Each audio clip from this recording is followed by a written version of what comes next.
가장 소박한, 어떻게 보면 가장 중요한 질문이 있습니다. 네. 한반도 비핵화란 말이 나왔잖아요. 예. 이건 무슨 뜻이냐? 정말 북한이 핵을 버린다는 얘기냐? 아니면 뭐 또 다른 복잡한 얘기냐라고 물어보는 분들이 많습니다. 설명해 주시죠. 비핵화와 관련된 부분에서 이제 북한 비핵화냐, 한반도 비핵화냐, 네. 이런 과거의 논란들이 있었습니다. 북한은 한반도 비핵화를 이야기합니다. 그것은 결국 남측에도 핵이 없어야 된다. 우리 입장에서도 역시 우리가 핵 가질 이유는 없습니다. 왜냐하면 북한 비핵화가 이루어지는 상황에서 남측도 핵을 가질 이유는 전혀 없는 것이죠. 그러니까 한반도 비핵화라고 하는 그런 그 개념 자체는 저는 맞다고 보고, 또 하나 이제 중요한 부분들은 핵 없는 한반도가 매우 중요한 우리의 과제이지 않겠습니까?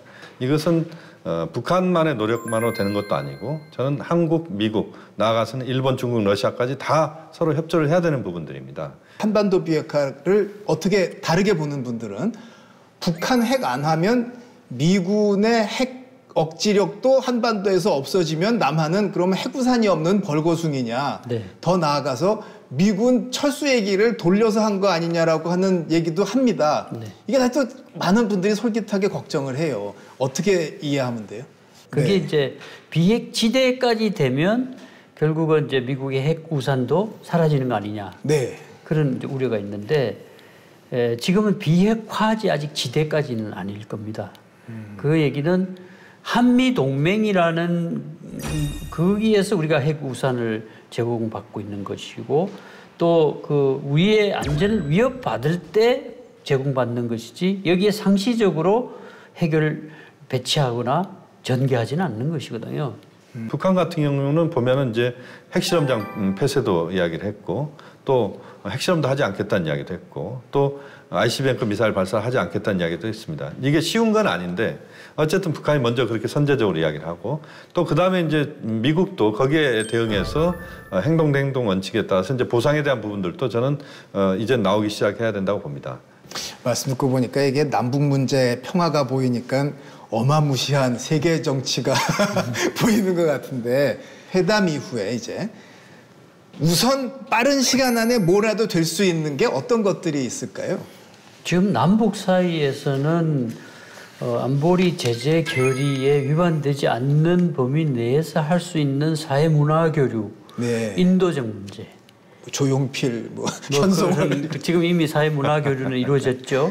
네. 그 다음에 이제 그 이산가족 상봉 사업이라든가, 예. 그 다음에 인도적인 뭐 지원 같은 경우는 지금 그 유엔 그 국제 기구에서도 그건 현재도 들어가고 있는 부분은 들어갈 수 있는데, 그러나 이제 본격적인 남북 경협이라든가 네.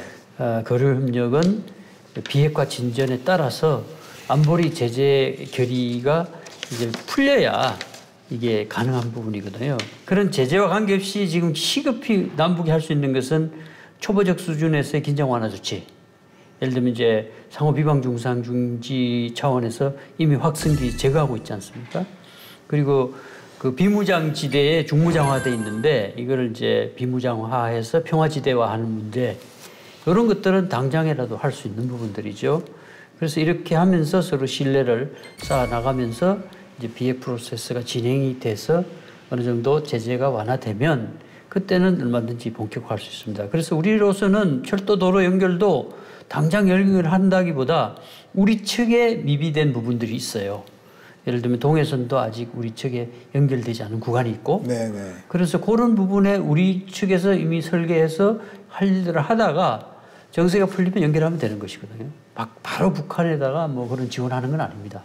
근데 경제만 놓고 보면 네. 뭐 남포공단 얘기하고 뭐 할 때보다 훨씬 작아진 거잖아요. 사실은 이게 네. 이 유엔 제재가 가장 숙제라서 그런가요?